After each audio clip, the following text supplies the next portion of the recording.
अल्हम्दुलिल्लाह। आप देखें दोस्तों, आपका और हमारा अपना रक्षी यूट्यूब चैनल में कहते हैं सब ठीक ठाक होंगे।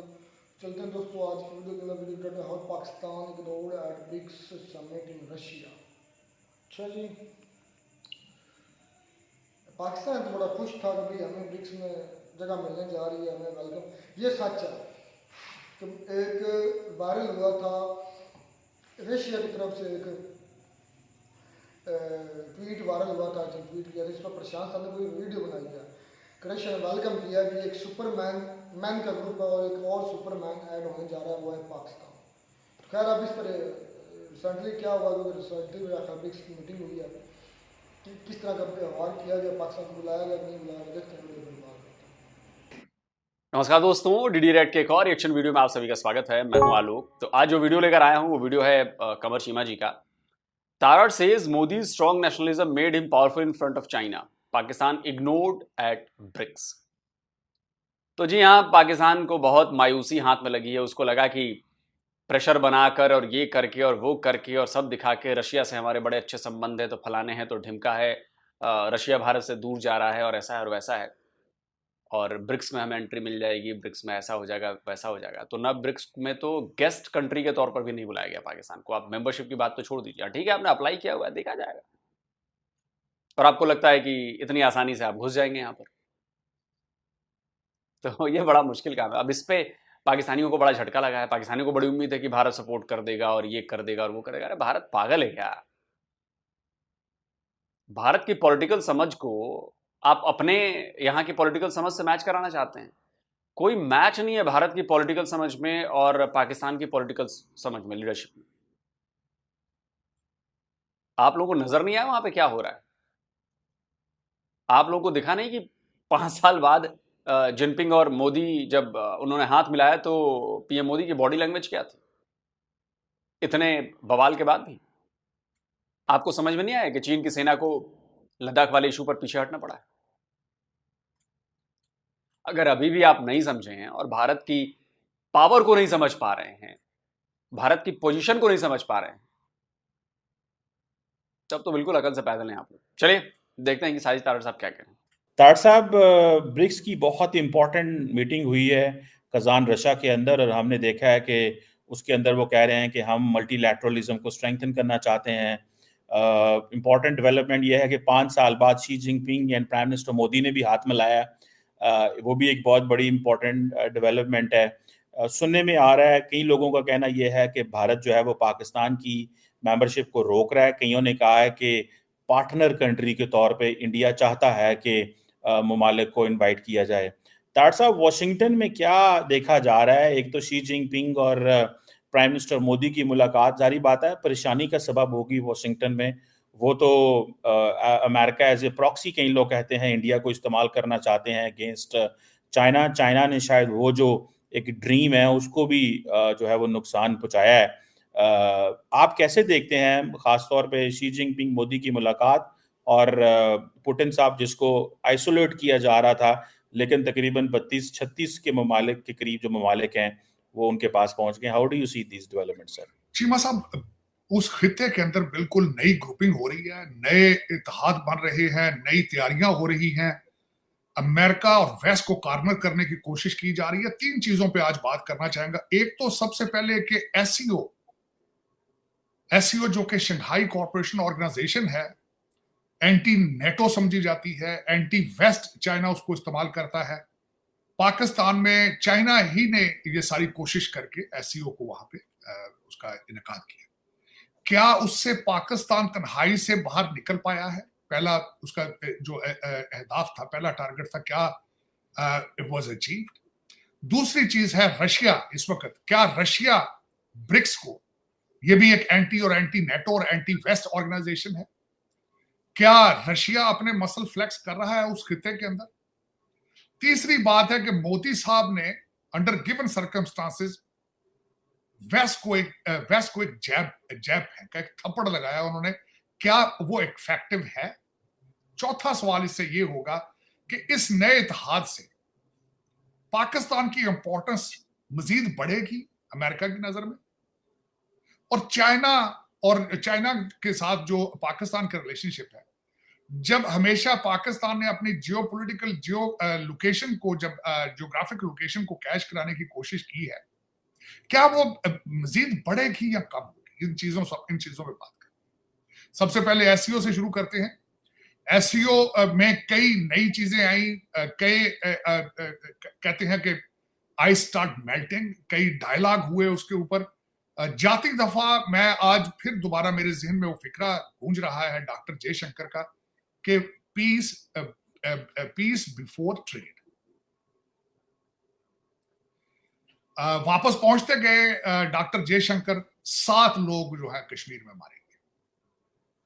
वो एक ऑर्गेनाइजेशन टीआरएफ जिसने उसकी रिस्पॉन्सिबिलिटी एक्सेप्ट की है, सुना है, इट इज मैं I am not well read about it, कि it's a arm of the Lashkar Taiba. उन्होंने उसकी रिस्पॉन्सिबिलिटी एक्सेप्ट।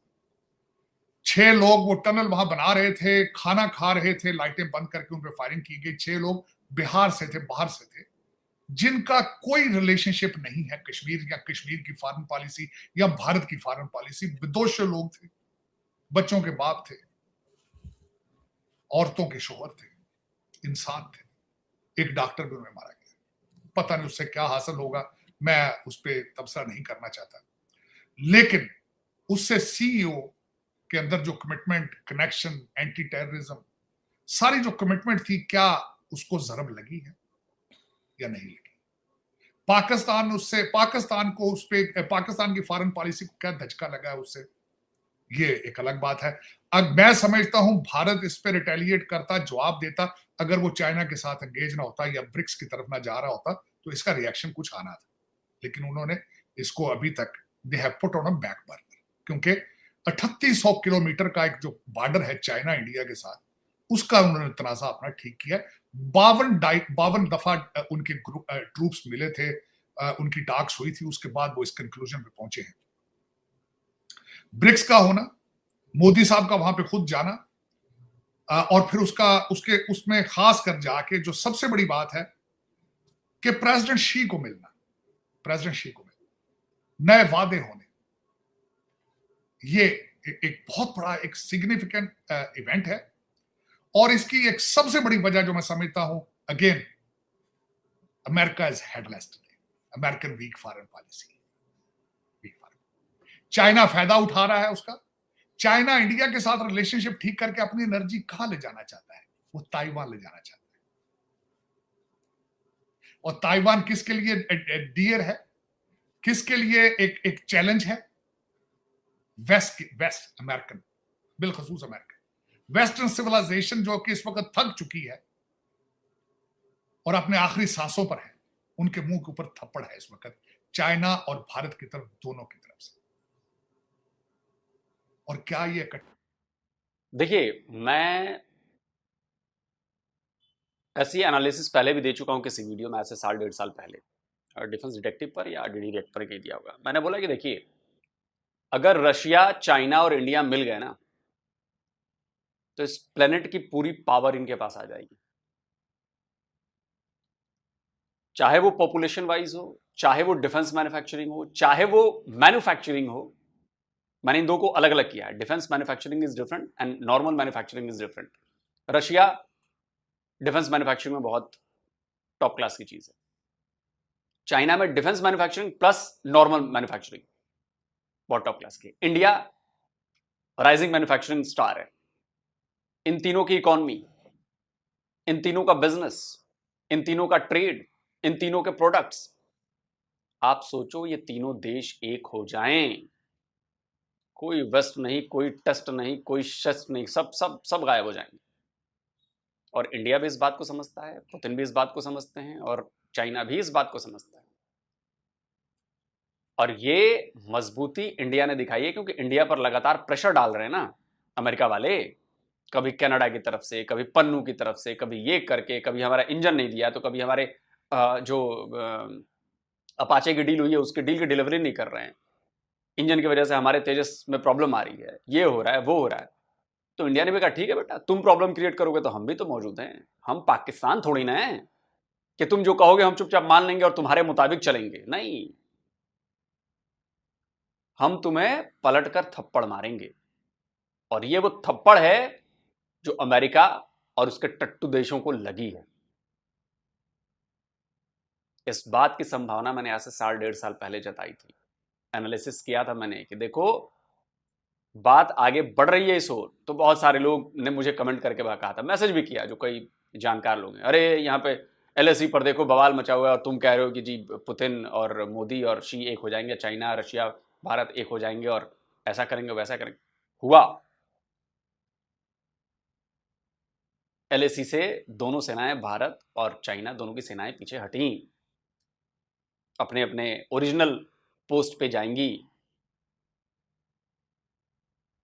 साथ में मैं ये भी कह रहा हूं, हमें पता है कि चाइना प्रॉब्लम है हमारे लिए अभी भी, और चाइना भी ये समझ रहा है कि भारत प्रॉब्लम है उसके लिए अभी भी। तो पावर का बैलेंस बहुत जरूरी है और पुतिन ने वो बैलेंस करने की कोशिश की है। उन्होंने चाइना और भारत को मिलाया है और बोला है कि देखो अभी ब्रिक्स ज्यादा जरूरी है, बाकी बातें बाद में होती रहेंगी। और ब्रिक्स इसलिए जरूरी है क्योंकि इंडिया को भी वेस्ट को बताना है कि देखो ऐसा है कि हम हमारे साथ खेल खेलो मत, वरना हम भी खेल खेलेंगे। चाइना को यह बताने की जरूरत है कि देखो तुम्हारे खिलाफ अब मजबूत हो रहे हैं हम। अब पुतिन तो आपको पता ही कि वो तो बिल्कुल ही मामला वो है। तो ये बहुत जरूरी था करना ऐसा कि वेस्ट को भी उसकी औकात पता चले कि आप डिक्टेट नहीं कर सकते हैं इस पूरी दुनिया को कि आप चाहेंगे तो सब कुछ आपके हिसाब से होगा, नहीं होगा। क्या ये इकट्ठे हो पाएंगे? क्या they have a will to do anything to stop it? Can they? ये एक बहुत बड़ा सवाल है। लेकिन मैं समझता हूं इस वक्त कहते हैं ना कि जिदे घर दाने उदे बाल भी सियाने। इस वक्त इंडिया के घर में दाने हैं और उनके पास एक जबरदस्त टीम है डॉक्टर जयशंकर की। मोदी साहब के पास पावर है, वोट ऑफ कॉन्फिडेंस है उनके पास, and world can see it. वो दुनिया को दिखा रहे हैं। 6 डिप्लोमेट्स को निकाला गया, उनको टेररिस्ट, उनको क्रिमिनल एक्टिविटीज में इन्वॉल्व बताया गया बगैर किसी सॉलिड प्रूफ के। ये उसका जवाब आ गया, ये उसका जवाब आ चुका। इलेक्शन है अमेरिका के अंदर, इलेक्शन। बाबा बाइडेन को कोई पता ही नहीं है कहां है, कहां किस बंकर में बैठा है, किस बेसमेंट में है, किस बीच पर बैठा है, हॉस्पिटल में है, घर है, कहां, किसी को पता नहीं। आज अमेरिका को मैं क्वेश्चन करना चाहता हूं पूरी दुनिया से, बल्कि बिलखसूस अमेरिकन से, आज तुम्हें कौन चला रहा है? आज अमेरिका के फैसले कौन कर रहा है? ये क्वेश्चन मार्क है। इसका फायदा कौन कौन उठा रहे हैं? बीबी नेतन्याहू फायदा उठा रहे हैं, पुतिन इसका फायदा उठा रहे हैं, अब चाइना ने भी फायदा उठा लिया। भारत ने थप्पड़ मारा है, जवाब दे दिया कि डोंट यू डेयर हमारे साथ पंगा लेने की कोशिश ना करना। तो चीमा साहब, इस पे नई ग्रुपिंग है, नई ग्रुपिंग आ रही है, इस पे पाकिस्तान कहां है? मैं अल्टीमेटली आप पाकिस्तान में बैठे हैं, मैं खुद एक पाकिस्तानी अमेरिकन मैंने आपकी तरमीम आई है जिस पे पाकिस्तान रुक चुका था, स्टैंड स्टिल। एक चीफ जस्टिस की अपॉइंटमेंट पे पूरा पाकिस्तान रुक गया था। मैंने कभी किसी कंट्री के अंदर इस तरह की मिसाल नहीं देखी कि आर्मी चीफ की एक्सटेंशन पे कंट्री रुक जाए, किसी इंटेलिजेंस एजेंसी के अपॉइंटमेंट के ऊपर कंट्री रुक जाए, युद्ध किया जाए। मेरे मुर्शद पाक ने चैलेंज किया था कि मैं रावलपिंडी जाके घेरा डाल लूंगा एक एजेंसी के अपॉइंटमेंट में। आज भी आप रुक चुके हैं, आज भी आप रुक गए, कंट्री रुक गया बिल्कुल एक बंदे की अपॉइंटमेंट। जिस बंदे की अपॉइंटमेंट की गई है, अगेन मेरी नजर में मैं उसको पाकिस्तानी नहीं कहूंगा, या 0.00% पाकिस्तानियों में है। वजह एची सोनियन, डिग्रियां सारी बाहर की, कैम्ब्रिज की। वो पाकिस्तानी, उसको क्या पता पाकिस्तान में लोग भूख से मर रहे हैं या ये फूंकों से कैंसर का इलाज करा रहे हैं। इनका शुभ शुभ जो है बाईपास सर्जरियां कर रहा है फूंकों से, उसको क्या पता। एचिसन क्लब का एक बंदा दोबारा चीफ जस्टिस बनेगा, 25 करोड़ लोगों के बैंकरप्ट मुल्क के बारे में वो क्या डिसीजन लेगा? उसने कभी पेन ही फील नहीं की चीमा साहब। उसको क्या पता है कि पेट्रोल की कीमत क्या है, दालें क्या है, सुबह का खाना खाता है लोग तो शाम के लिए दुआएं मांगते हैं। उसको क्या पता है कि पुलिस क्या कर रही है, अदालतें क्या कर रही है? उसको क्या पता है? उसकी बला से चीमा साहब, उसकी बला से।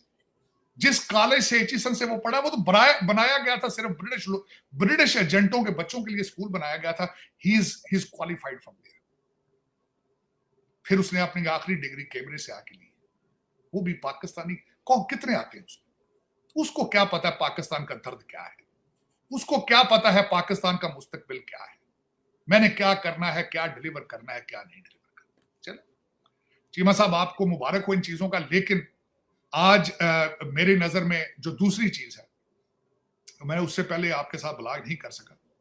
25 करोड़ लोगों के लिए इतला अर्ज है कि आपके पास इस वक्त आपके जो जेल खाना जात वालों ने 5 लोग मिलने गए थे इस आईनी तरमीम के हवाले से, और वापस आके उन्होंने अजीब अजीब बातें की। किसी ने कहा कि उनकी दाढ़ी बड़ी हुई थी, किसी ने कहा 5 दिन बिजली नहीं आई, किसी ने कहा कि वो तन्हाई का शिकार है, किसी ने कहा जी कि उनको खबरें नहीं दी जा रही। यहां से 2 कांग्रेसमैन परेशान हो गए। चीन से 2 कांग्रेसमैन परेशान है। उन्होंने टोनी बिल्कुल को खत लिख दिया। उन्होंने कहा कि मुर्शद पाक को तन्हाई, उनके सामने सितार नहीं बज रहा तबले का। उन्होंने कहा तखलिया हो गया दरबार के अंदर।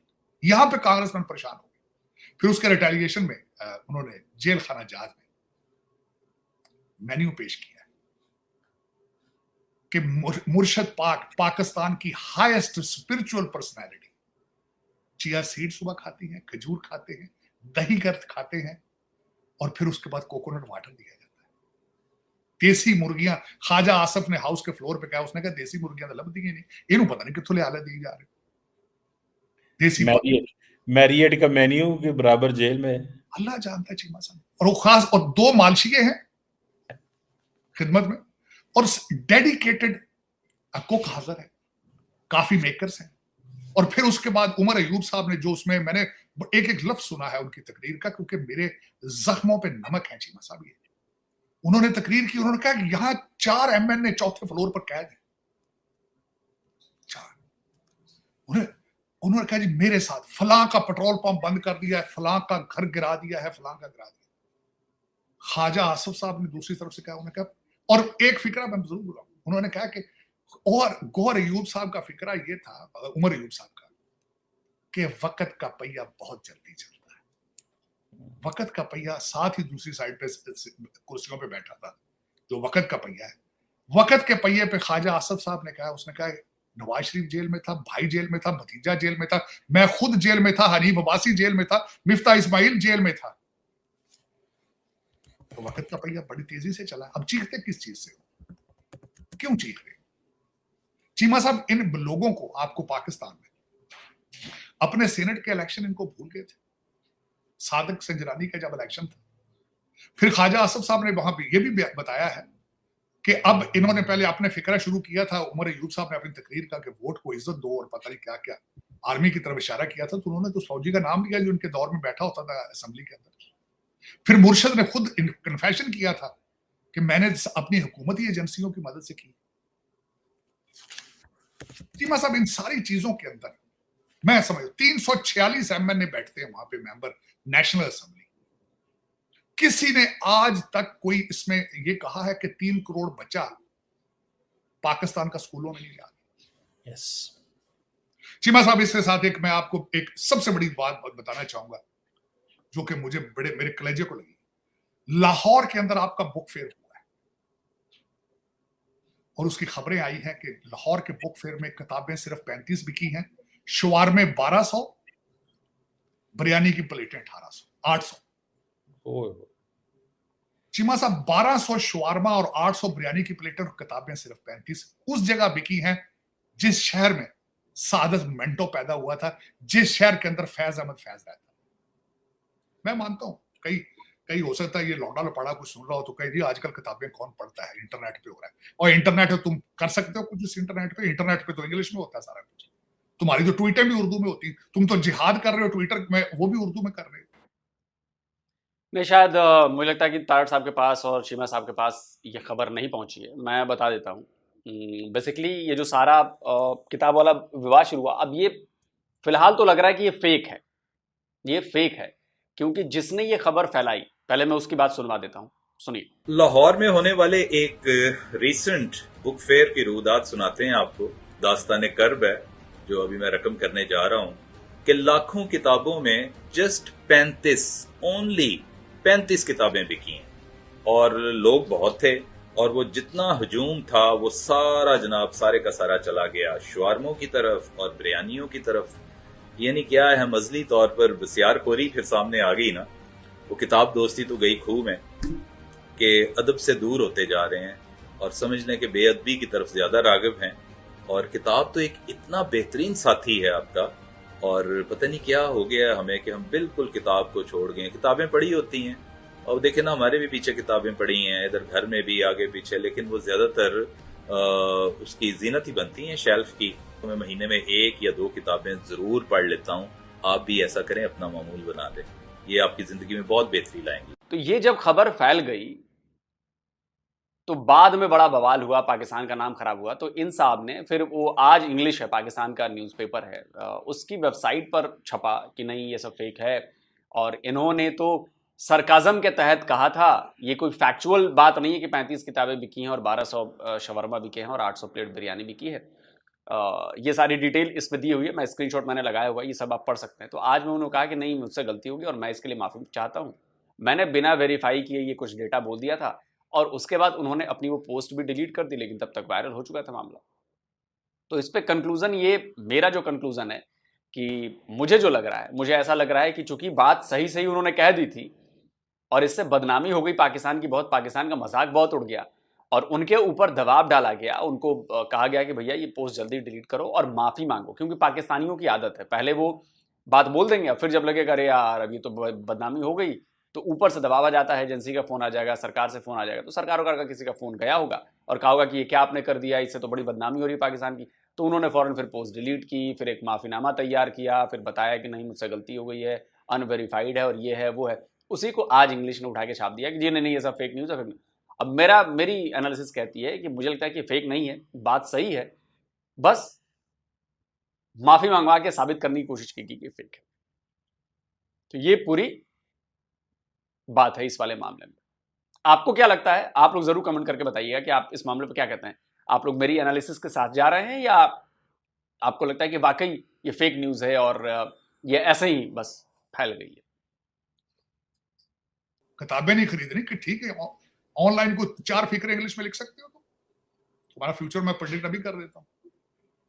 तो चीमा साहब, जिस शहर में जो लाहौर पाकिस्तान का कल्चरल एंड लिटरेचर का गढ़ समझा जाता है, वहां पे बुक फेयर के अंदर सिर्फ 35 किताबें बिकी। ये मैं नहीं कह रहा हूं, एशिया न्यूज नेटवर्क वालों ने इसका इंकशाफ किया। कभी ये 346 लोगों ने ये सोचने की कोशिश की कि इस अंधी कौम और कानों से बहरे लोगों का हम क्या करेंगे। तुम तो अपने बच्चे पढ़ा रहे हो लंदन में, तुम तो पिक करते हो तो एचिसन के चीफ जस्टिस पिक करते हो भाई। काजी फायज ईसा की भी डिग्रियां सारी पार की थी। इनको क्या पता है कि पाकिस्तान को किस तरह बचाना है, जिन ना खुद अब तालीम इन्होंने हासिल की है यहां पाकिस्तान से, ना इनके बच्चे यहां पाकिस्तान में पढ़ रहे हैं। इनको क्या पता पाकिस्तान के फैसले किस तरह करने हैं, क्यों करने हैं, क्या वजह है। चले बनाएंगे, रिचमेंस क्लब है, चंद 5000 लोग हैं मेरे ख्याल में मैक्सिमम जो आपके किस्मत के फैसले कर रहे हैं, लेकिन उनमें पाकिस्तानी कोई नहीं। पाकिस्तान को बचाने के लिए you need a Pakistani person जिसका जीना मरना पाकिस्तान के साथ, जिसके बच्चे पाकिस्तान में पढ़ रहे हैं, जिनके बाहर के स्कूलों में। मैं चीमा साहब अल्लानिया कह देता हूं, आज आप स्क्रूटनी कर रहे हैं लंदन, अमेरिका और दुबई की फ्लाइटों पे, आप इसी से सारा को आपका ठीक, सिर्फ इन 3 शहरों की फ्लाइटों को आप कंट्रोल कर लें, इन पे फ्लाई करके बाहर कौन जो लोग जा रहे हैं, छोड़ दे बाकी चीजें, बाकी सोसाइटी को आपने किस तरह कंट्रोल। ये 3 फ्लाइटें चेक कर रहे हैं, सिर्फ इस पे जोर लगा कि आप लंदन नहीं जा सकते, लंदन के अकाउंट सारे बंद हैं, आप दुबई नहीं जा सकते। चीमा साहब 2023 के अंदर 8000 नई पाकिस्तानी कंपनियां दुबई में रजिस्टर हुई। वो पकौड़े तल रही है वहां पे बैठ कंपनी, इतने सारा पैसा जा रहा है सर लीक। और आपकी मदद एजेंसियों की सारे सुन रहे हैं, ये फोन उनके सुनते हैं सारा दिन। चीमा साहब जहाज उड़ते रहे हैं, डॉलरों के थैले भर भर के स्पेन जाते रहे हैं, जहाज उड़ते रहे, जहाज उड़ते रहे। चले चीमा साहब, जो कौमें आगे बढ़ती हैं, छोटी सी अर्ज करना चाहूंगा, चीमा साहब, आपके यहाँ पे एक फिक्शनल बच्ची का रेप बनाया गया है, जिसकी अभी तक माँ, जो एक जाली माँ भी उसकी आई थी, उसने कहा मेरी बच्ची रेप हो गई। उसने कहा जी हर माँ, ये पूरे पाकिस्तान की बच्ची थी। इन्होंने बड़ी कोशिश की है कि बांग्लादेश बना के जला के राख कर दिया जाए। इनकी डेस्टिनेशन, इनकी ख्वाहिश थी बांग्लादेश, वो नहीं हो सका। लेकिन चीमा साहब, इनको मैं 2-4 चीजें बताना चाहूंगा। फ्रांस के अंदर आपके आर्मी चीफ बाजवा साहब की तस्वीर जिसने वीडियो बनाई थी, वो डिपोर्ट कर दिया गया फ्रांस। दुबई में जिसने उनकी तस्वीर बनाई थी, उसको भी डिपोर्ट कर दिया गया। चीमा साहब, इंग्लैंड के अंदर जिन्होंने वो 3 बच्चियों को मर्डर किया था, चीमा साहब 150 लोगों को सजा हो चुकी है। अदालतें 24-24 घंटे खुली गई, 24 आवर्स सजाएं देने के लिए। उन्हें लाहौर के एक बंदे पे शक था, अगले उठा के ले गए। पता नहीं आप किस दिन उठेंगे इस ख्वाब से। चलिए बात को खत्म करते हैं। हो गई बात, 2 पॉइंटों पे बात हुई कि पाकिस्तान के साथ क्या हुआ और ब्रिक्स में क्या हुआ। तो कमोबेश वही डिटेलिंग है जो मैंने आप लोगों को बताई है। कल भी मैंने डिफेंस डिटेक्टिव पे वीडियो बनाया था, बहुत डिटेल में बनाया। तो खैर वो G7 के हवाले से, G7 किस तरह से अब नल एंड वॉइड हो रहा है और ब्रिक्स जो है वो तेजी से बढ़ रहा है। देखिए, पाकिस्तान जहां पहुंच चुका है अभी, ये वो जगह है जहां से नो रिटर्न है। यहां से आप आगे बढ़ेंगे तो आप टूटेंगे, खत्म होंगे, फिर शायद नई चीज शुरू होगी। पीछे जाने का कोई रास्ता नहीं है, ब्लॉकेड है। और आप नया रास्ता बना भी नहीं सकते पीछे जाके, क्योंकि पिछले 77 सालों में पाकिस्तान और पाकिस्तानियों ने वो सारे कुकर्म किए जो आज के हालातों के लिए जिम्मेदार है। इसमें पाकिस्तान की आवाम सबसे बड़ी जिम्मेदार है। दोषी सबसे बड़ी पाकिस्तान की आवाम है कि उसका चुप रहना, लालच में रहना, अपने लालच के हिसाब से नेताओं के पीछे भागना और गलत पर भी उनका साथ देना। वो चाहे भारत के खिलाफ जंगें हों, भारत के खिलाफ पॉलिसीज हों, हिंदुओं के खिलाफ पॉलिसीज हों, हिंदुओं के लिए बयानात हों, बहुत सारी चीजें। रही बात ब्रिक्स की, तो ब्रिक्स में एक बार फिर से पाकिस्तान की बहुत बुरी भद्द पिटी है। पाकिस्तानी मीडिया और सरकार और ये और वो सब लगे हुए थे कि अरे कुछ तो हो जाए, कुछ तो हो जाए, कुछ तो हो जाए। अरे शर्म कर लो पाकिस्तानियों, किस दुनिया में जीते हो तुम लोग? किस दुनिया में जीते हो? ऑब्जर्वर छोड़ो, गेस्ट कंट्री के तौर पर भी तुम्हें नहीं बुलाया गया और तुम कहते हो कि जी रशिया से संबंध बड़े अच्छे हो रहे हैं और हम ब्रिक्स में आ जाएंगे। कोई हलवा है क्या कि गप से खा लिया और ब्रिक्स में पहुंच गए? भारत वहां बैठा है थाली सजा करके, आइए हम आपका स्वागत करेंगे, है ना? अपनी तरह हुतिया सबको समझ लिया क्या तुमने? तुम लोग की सोच जहां खत्म होती है ना, वहां से इंडियंस की सोच वहां से शुरू होती है। और तुम का मतलब सारे पाकिस्तानी, उसमें नेता भी हैं, उसमें आर्मी वाले भी हैं, उसमें आम लोग भी, पॉलिटिशियन भी हैं, डिप्लोमेट्स भी हैं, एवरीवन। समझे? ब्रिक्स में शामिल हो जाए।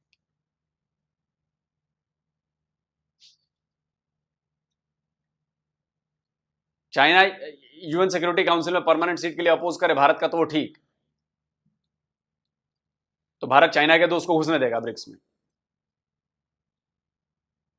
आगे क्या होगा नहीं होगा ये मुझे नहीं पता, लेकिन फिलहाल तो ये नामुमकिन सा है। चर्चा भी नहीं हुई ब्रिक्स में, पाकिस्तान की चर्चा भी नहीं हुई है। इससे बड़ी बेइज्जती और क्या करवाना चाहते हो पाकिस्तानियों? जबरन तुम लोग एक मुद्दा बनाते हो, जबरन उस पर अपने यहां भौंकते हो और फिर सोचते हो कि इसका कोई जवाब आ गया, कोई जवाब आ गया। ठीक है यार, तुम लोग का काम है भौंकना, बाकी अपना चले जा रहे हैं बाजार में मस्त होकर, भौंकते रहो।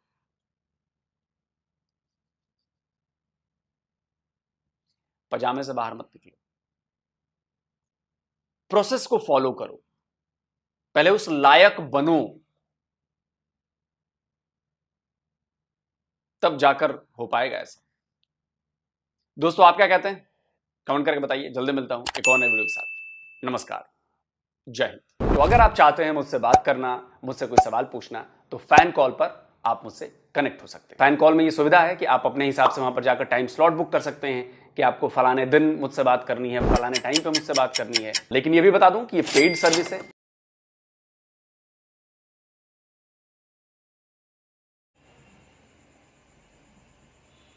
तो जी दोस्तों वीडियो होगी ख़त्म। पाकिस्तान को एज अ गेस्ट भी नहीं बुलाया गया, ये सबसे पहले तो यही शर्मिंदगी की बात है। पाकिस्तान को बुलाया ही नहीं गया, बात ही नहीं की, इस मौजू पर बात ही भी नहीं की कि कौन से नए मेंबर ऐड करने चाहिए कि नहीं करने चाहिए।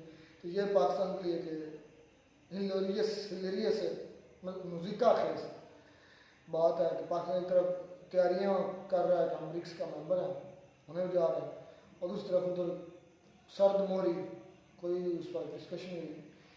जो एक बहुत इम्पॉर्टेंट पॉइंट था जो लोग सब ने उठाया, मुझे लगता है चाइना, रशिया और इंडिया, वाकई में अगर ये तीन कंट्री इकट्ठी हो जाती हैं सही तरीके से, सही तरीके मतलब अपने तमाम डिस्प्यूट्स ख़त्म करके,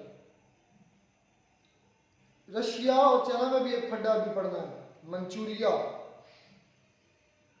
मंचूरिया का एरिया है, उसके लिहाज से वहाँ अभी चाइना और रशिया को फड्डा पड़ना है। तो इसलिए मैं कह रहा हूँ कि तीनों कंट्री अगर अपनी तमाम क्लैशेस, अपने तमाम डिस्प्यूट्स, बॉर्डर डिस्प्यूट्स ख़त्म करके एक हो जाती है, तो इसमें कोई शक नहीं है कि दुनिया की मरकज़ ये हो जाएंगे, आबादी के लिहाज से भी और पावर के लिहाज से। दुनिया का देख लें कि दूसरे नंबर पर चाइना हर लिहाज से, इकोनॉमिकली चौथे नंबर पर अपना, तीसरे पर मेरा रशिया है, चौथे पर इंडिया, तो पीछे है कि यूएस रहा, अगर ये यूएस को बड़े आसानी से काउंटर कर सकते हैं हर लिहाज से, फिर ये काउंटर करेंगे इंडिया को रिसेंटली, फिर भी चौथी बनेगा, फिर पांचवी इकॉनमी बनेगा, ये शायद पॉसिबल हो जाए। तो जिस तरह पीएम मोदी ने थप्पड़ मारा, जिस तरह लोग से कह रहे हैं कि हमें जानबूझ के तंग कर रहा है अमेरिका, कभी इंजन डिले कर रहा है, कभी पन्नू की तरफ से, कनाडा की तरफ से प्रेशर डाल रहा है कि इंडिया मतलब ना हमारे चुंगल में रहे, उधर ध्यान ना दे।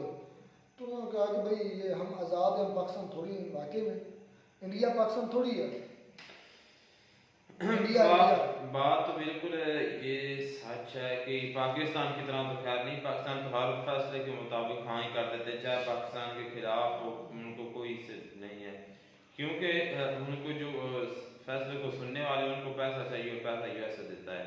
लेकिन इंडिया की तरफ देखें, इंडिया की तरफ भी होता है, लेकिन इंडिया की जो पुलिस है, अपनी जो खारजा पुलिस, फॉरेन पुलिस है, वो अपनी कंट्री के लिए कह रहे हैं कि काफ़ी अच्छी हैं।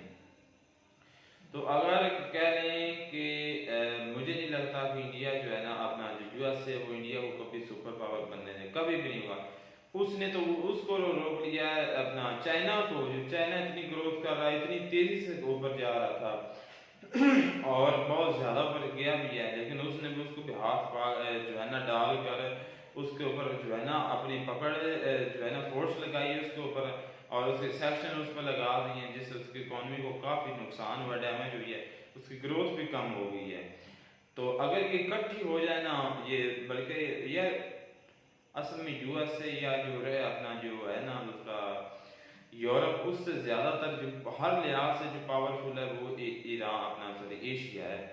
इसमें देख लें कि नॉर्थ कोरिया, साउथ कोरिया है, और उसके अलावा रशिया देख लें, इधर अपना जापान है, चाइना है, इंडिया है, और पाकिस्तान भी है, ईरान भी है, काफ़ी पावर वाली कंट्री हैं, डिफेंस के लिहाज से बात कर रहा हूँ। तो अगर ये इकट्ठी मतलब हमला करती है ना यूएसए पर, तो यूएसए का तो नाम खत्म हो जाएगा बिल्कुल, यूएसए बाकी नहीं रहेगा यूएस। लेकिन अगर इंडिया अकेला कह रहे ना कि इंडिया हमला करे, मतलब उस पर जो कह रहे मैं हमले की बात नहीं कर रहा, पेड़ मारेगा इंडिया, तो ये इंडिया यार नहीं, अकेले के हमले की बात नहीं हो रही, हमला तो तुमने कहा ही नहीं यार। वो मुझे समझ लग गई है ना, वो कह रहे कि जिस तरह आप करेंगे वैसा हम करेंगे, तो वो बात, लेकिन फिर भी आप नहीं कर सकते अपने यूएसए को मुताया, तो यूएसए आए पाबंदियाँ लगाए, तुम्हारी इकॉनमी बहुत ज़्यादा, तुम्हारी इकॉनमी नीचे आ जानी है बहुत ज़्यादा। अच्छा दूसरी बात है पाकिस्तान के अंदर बुक फेयर की, अदब से ला तलकी और अदब से जो है ना आशना, ये तो हो गया, ये हमारे माशरे में हो चुका है।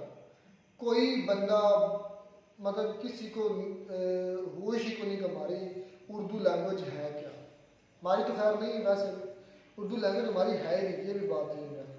यही जिस कौम के साथ जुल्म हुए हैं, उर्दू हमारी लैंग्वेज ही नहीं है, उर्दू तो लश्करी लैंग्वेज है, इसमें तो 8-10 ज़ुबानें मिक्स हुई हैं। मुसलमानों की अगर ख्याल है ना कि जुबान जो है वो अरबी जुबान, असल में हमारी जो लैंग्वेज होनी चाहिए थी वो पंजाबी होनी चाहिए नहीं, थी वो या तो- फारसी होनी चाहिए थी।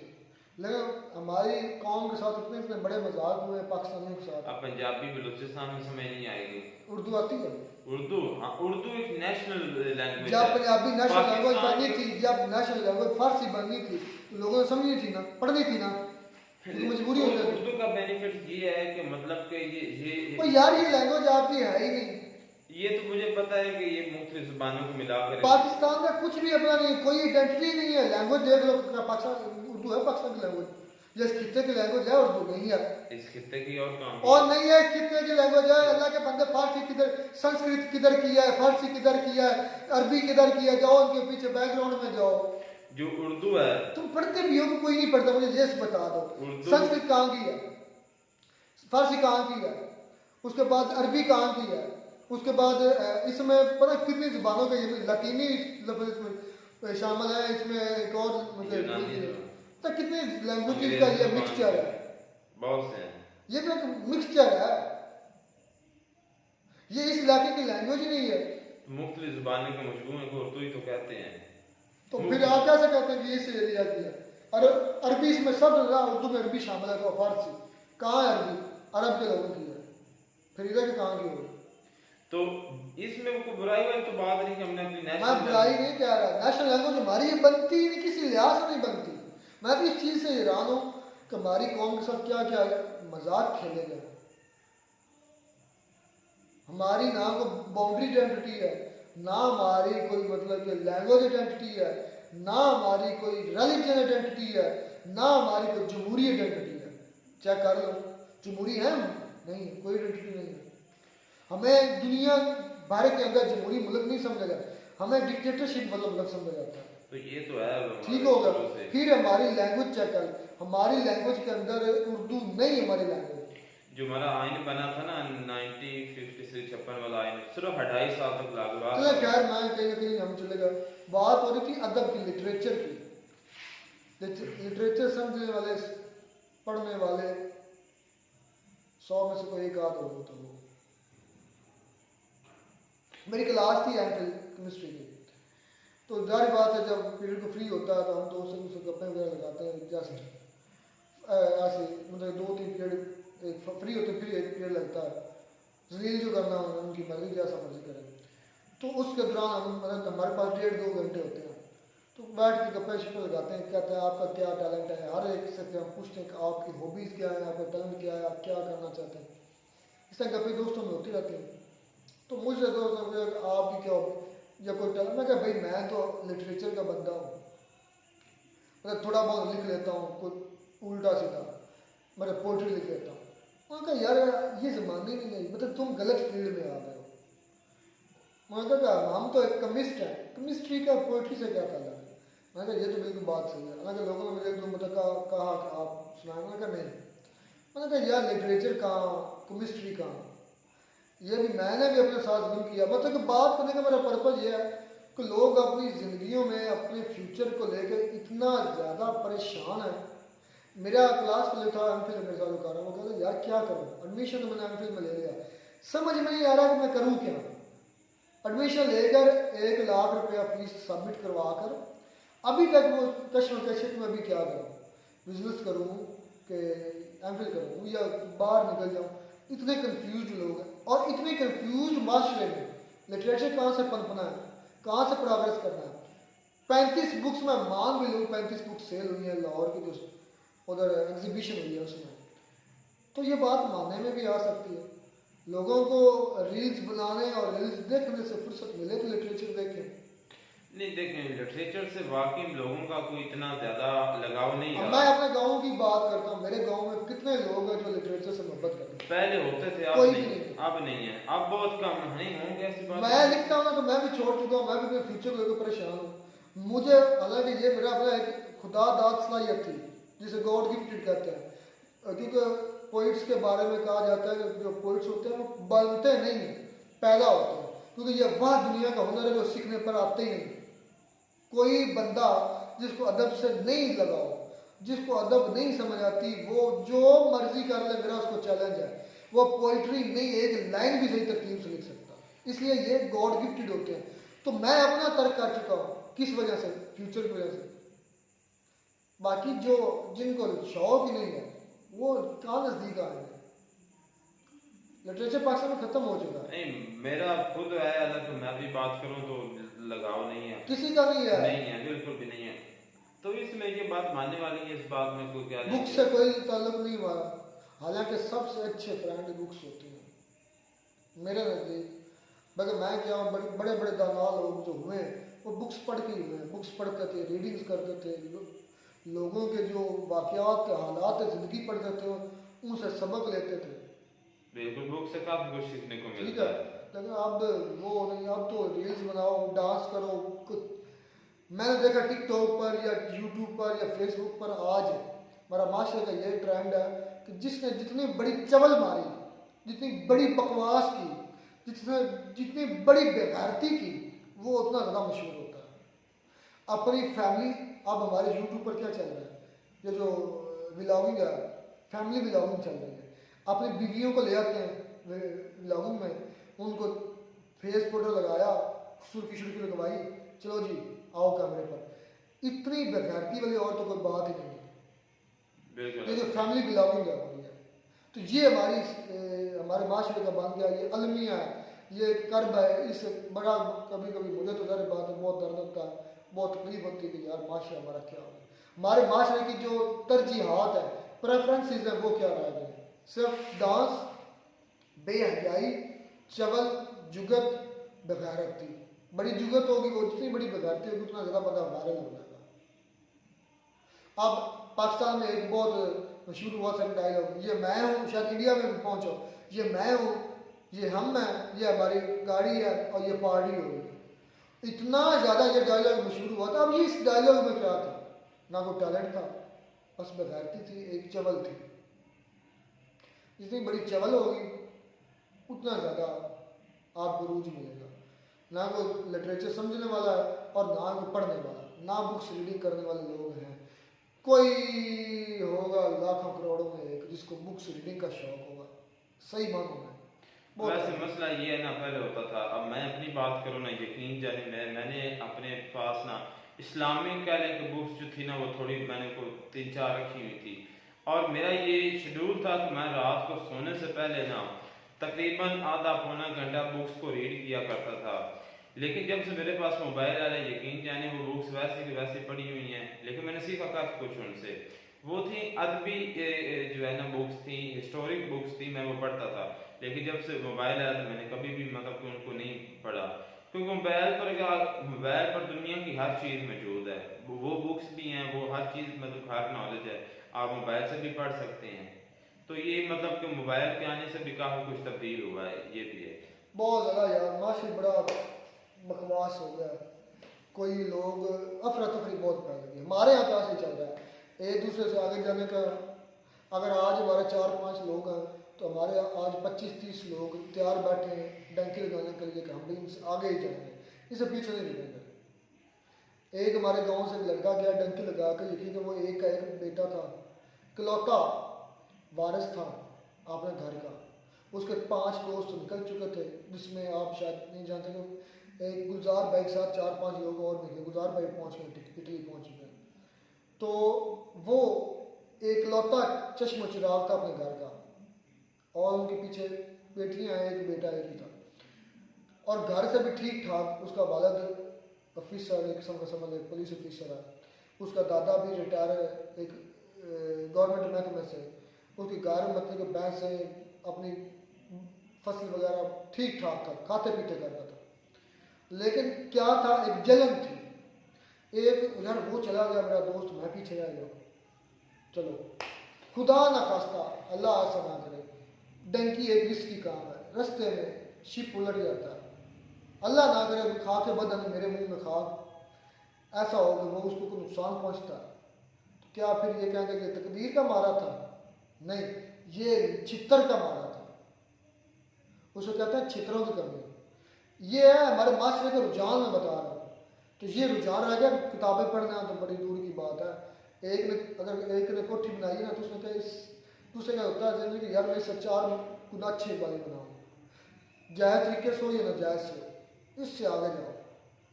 मेरे गांव में मेरा कज़न है, वो उसने भाई वो तो टॉपर था, अपने सारे कॉलेज में भी टॉपर, यूनिवर्सिटी में भी टॉपर, आगे गोल्ड मेडलिस्ट है ब्रूने मुल्क से, ब्रूने मुल्क की पढ़ा है वो बाहर, PhD उधर की, फिर पोस्ट डॉक्टरेट किया, उससे अब ये कोई भी नहीं उस तक पहुँच रहा। उसने चवल ये मार दी, उसने गाँव के एंड पर ना कोने पर हमारे गांव की सबसे खूबसूरत तरीन और बड़ी एक बंगला टाइप कोठी बना दी। अब उसके हसद में लोगों ने तो उस पर क्या इल्जाम लगाए, पता नहीं क्या जो उसके मतलब जो हासिल लोग थे जिनका उधर हाथ नहीं पहुंच सकता था, उन पर इल्जाम लगाया। मतलब ये ट्रेंड है उसने सेट कर दिया है कि भाई बाहर जाओ पैसा कमाओ, इतनी बड़ी कोठी बनाओ। अब सबको ये नजर आ रहा है, सबको ये नहीं नजर आ रहा कि इसके पीछे मेहनत कितनी है। वो कहाँ से शुरू हुआ था, नर्सरी से शुरू हुआ था टॉप करने, PhD तक वो टॉप करता रहा, गोल्ड मेडलिस्ट है, उस तक हम कैसे पहुंचे। ये एक हमारे लोगों के अंदर रुझान बदल गए, बुक्स पढ़ना तो बड़ी दूर की बात है। ये मैं आप आज के लोगों को माशा तरह से बताया, आपको भी पता ही होगा। तो ये है हालात हमारे गाँव में, ये एक दो केस में बताए।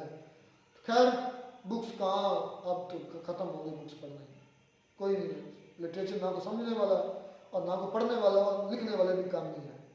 मिलता है वीडियो में नया साथ। God bless you.